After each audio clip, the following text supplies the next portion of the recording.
గిరిబాలతో తనకు కళ్యాణమొనరింపదరిజేరు మన్మధుని మసి చేసినాడు.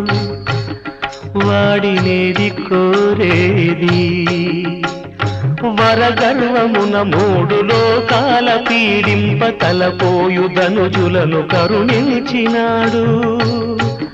వాడినేది అడిగేది ముఖ ప్రీతి కోరేటి ఉబ్బు శంకరుడు. వాడినేది కోరేది ముక్కంటి ముక్కోపి ముక్కంటి ముక్కోపి తిక్క శంకరుడు. ఆది భిక్షువు వాడినేది కోరేది బూడిదిచ్చే వాడినేది అడిగేది.